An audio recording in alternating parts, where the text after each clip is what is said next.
Chapter 8. Yasmina Knows Stark Terror. Yasmina had time for but one scream when she felt herself enveloped in that crimson whirl and torn from her protector with appalling force.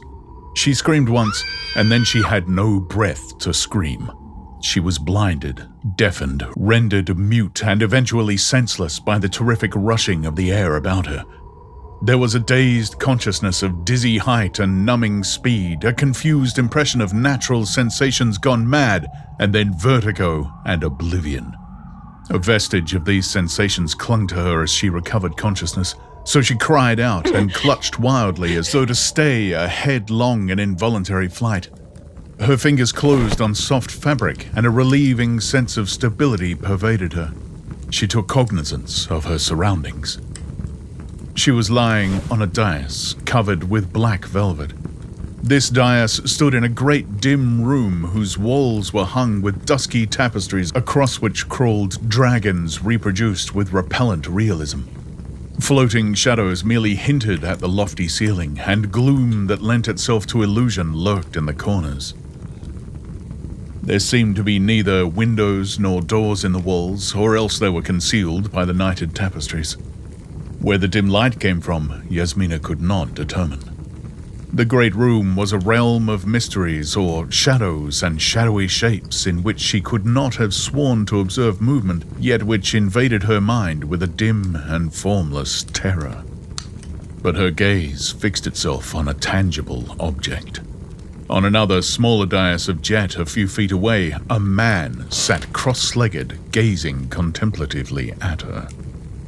His long black velvet robe, embroidered with gold thread, fell loosely about him, masking his figure. His hands were folded in his sleeves. There was a velvet cap upon his head. His face was calm, placid, not unhandsome. His eyes lambent and slightly oblique. He did not move a muscle as he sat regarding her, nor did his expression alter when he saw she was conscious. Yasmina felt fear crawl like a trickle of ice water down her supple spine. She lifted herself on her elbows and stared apprehensively at the stranger. "Who are you?" she demanded. Her voice sounded brittle and inadequate. I am the master of Yimsha. The tone was rich and resonant like the mellow tones of a temple bell. "Why did you bring me here?" she demanded. Were you not seeking me? "If you are one of the Black Seers, yes," she answered recklessly, believing that he could read her thoughts anyway. He laughed softly, and chills crawled up and down her spine again. You would turn the wild children of the hills against the seers of Yimsha. He smiled. I have read it in your mind, princess. Your weak, human mind, filled with petty dreams of hate and revenge. "You slew my brother." A rising tide of anger was vying with her fear. Her hands were clenched, her lithe body rigid. "Why did you persecute him? He never harmed you. The priests say the seers are above meddling in human affairs. Why did you destroy the king of Vendia?" How can an ordinary human understand the motives of a seer? Returned the master calmly. My acolytes in the temple of Turan, who are the priests behind the priests of Tarim, urged me to bestir myself in behalf of Yezdigerd. For reasons of my own, I complied. How can I explain my mystic reasons to your puny intellect you could not understand?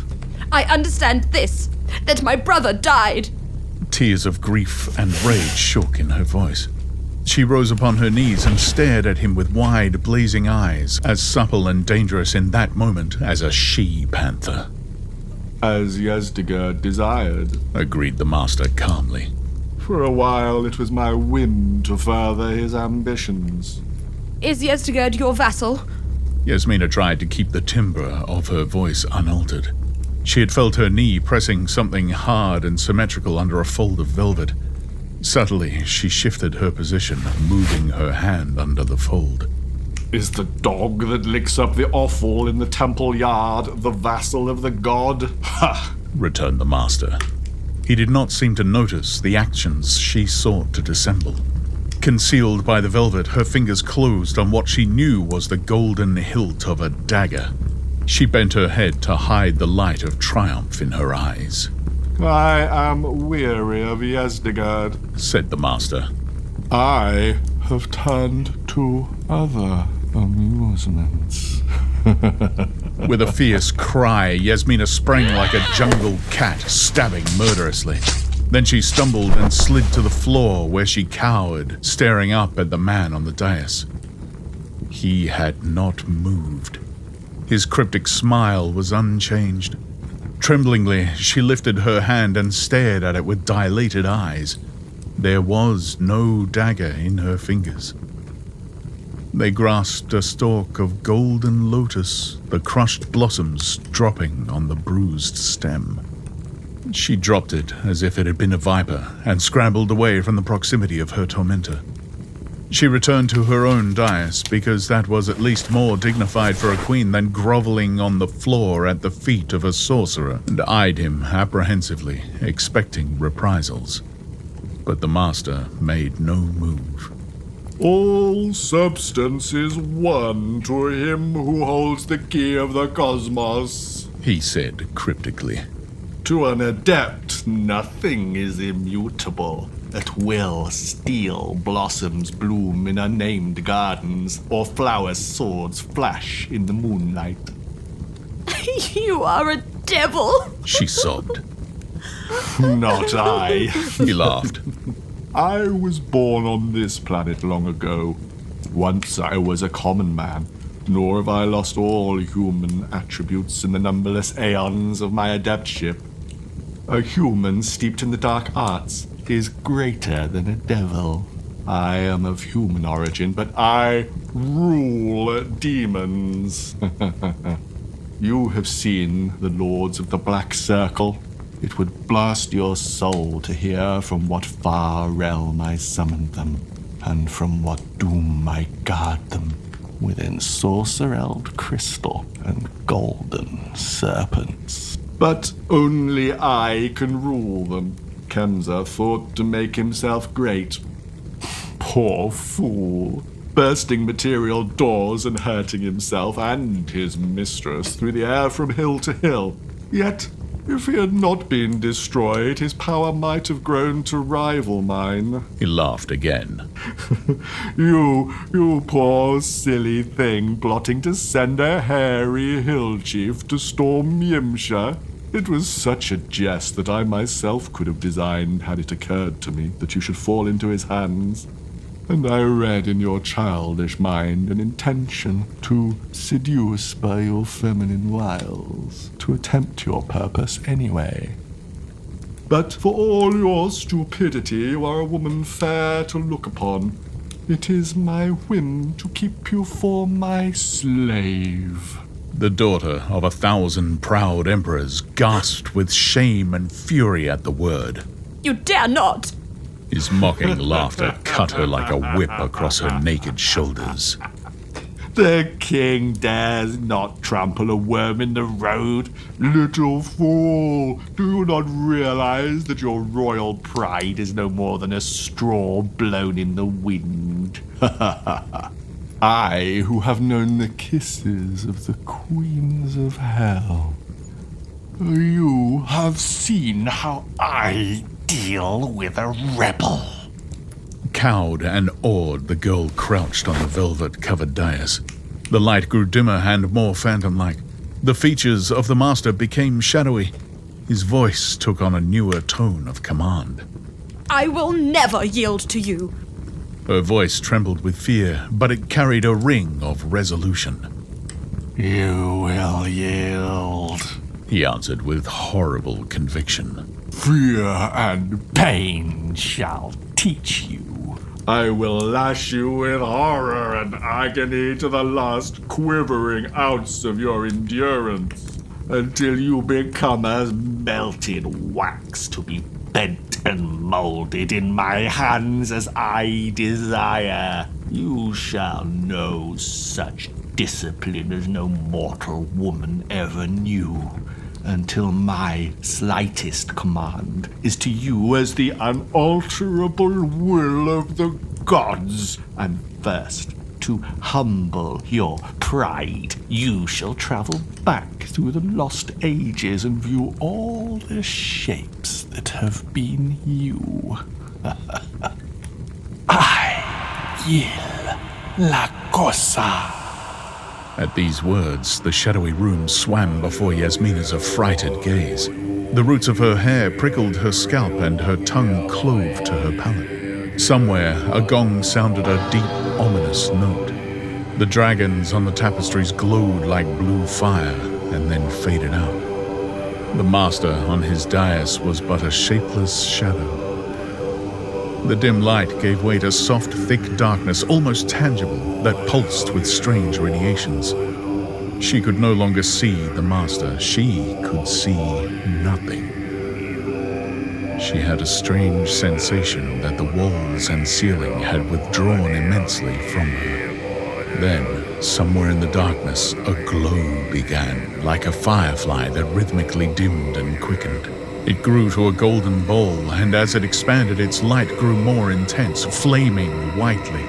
It burst suddenly, showering the darkness with white sparks that did not illume the shadows, but like an impression left in the gloom, a faint luminance remained and revealed a slender, dusky shaft shooting up from the shadowy floor. Under the girl's dilated gaze, it spread, took shape. Stems and broad leaves appeared, and great black, poisonous blossoms that towered above her as she cringed against the velvet. A subtle perfume pervaded the atmosphere. It was the dread figure of the Black Lotus that had grown up as she watched, as it grows in the haunted, forbidden jungles of Kitai. The broad leaves were murderous with evil life. The blossoms bent towards her like sentient things, nodding serpent-like on pliant stems. Etched against soft, impenetrable darkness, it loomed over her, gigantic, blackly visible in some mad way. Her brain reeled with the drugging scent, and she sought to crawl from the dais. Then she clung to it as it seemed to be pitching at an impossible slant. She cried out with terror and clung to the velvet, but she felt her fingers ruthlessly torn away. There was a sensation of all sanity and stability crumbling and vanishing. She was a quivering atom of sentiency, driven through a black, roaring, icy void by a thundering wind that threatened to extinguish her feeble flicker of animate life like a candle blown out in a storm. Then there came a period of blind impulse and movement when the atom that she was mingled and merged with myriad other atoms of spawning life in the yeasty morass of existence, molded by formative forces until she emerged again a conscious individual, whirling down an endless spiral of lives. In the midst of terror, she relived all her former existences, recognized and was again all the bodies that had carried her ego throughout the changing ages. She bruised her feet again over the long, weary road of life that stretched out behind her into the immemorial past. Back beyond the dimmest dawns of time, she crouched, shuddering in primordial jungles, hunted by slavering beasts of prey. Skin-clad, she waded thigh-deep in rice swamps, battling with squawking waterfowl for their precious grains. She labored with the oxen to drag the pointed stick through the stubborn soil, and she crouched endlessly over looms in peasant huts. She saw walled cities burst into flame and fled screaming before the slayers. She reeled naked and bleeding over burning sands, dragging at the slaver's stirrups, and she knew the grip of hot, fierce hands on her writhing flesh, the shame and agony of brutal lust. She screamed under the bite of the lash and moaned on the rack. Mad with terror, she fought against the hands that forced her head inexorably down on the bloody block. She knew the agonies of childbirth and the bitterness of love betrayed. She suffered all the woes and wrongs and brutalities that man has inflicted on woman throughout the eons, and she endured all the spite and malice of women for woman. And, like the flick of a fiery whip throughout, was the consciousness she retained of her Devi ship. She was all the woman she had ever been, yet, in her knowing she was Yasmina. This consciousness was not lost in the throes of reincarnation. At the same time, she was a naked slave wench groveling under the whip and the proud Devi of Venya. And she suffered not only as the slave girl suffered, but as Yasmina, to whose pride the whip was like a white-hot brand. Life merged into life in flying chaos, each with its burden of woe and shame and agony, until she dimly heard her own voice screaming unbearably like one long-drawn cry of suffering echoing down the ages. Then she awakened on the velvet-covered dais in the mystic room. In a ghostly grey light, she saw again the dais and the cryptic-robed figure seated upon it. The hooded head was bent, the high shoulders faintly etched against the uncertain dimness. She could make out no details clearly, but the hood, where the velvet cap had been, stirred a formless uneasiness in her. As she stared, there stole over her a nameless fear that froze her tongue to her palate, a feeling that it was not the master who sat so silently on the black dais. Then the figure moved and rose upright, towering above her. It stooped over her, and the long arms in their wide black sleeves bent about her. She fought against them in speechless fright, surprised by their lean hardness. The hooded head bent down towards her averted face, and she screamed and screamed again in poignant fear and loathing. Bony arms gripped her lithe body, and from that hood looked forth a countenance of death and decay, features like rotting parchment on a mouldering skull. She screamed again, and then, as those champing, grinning jaws bent towards her lips, she lost consciousness.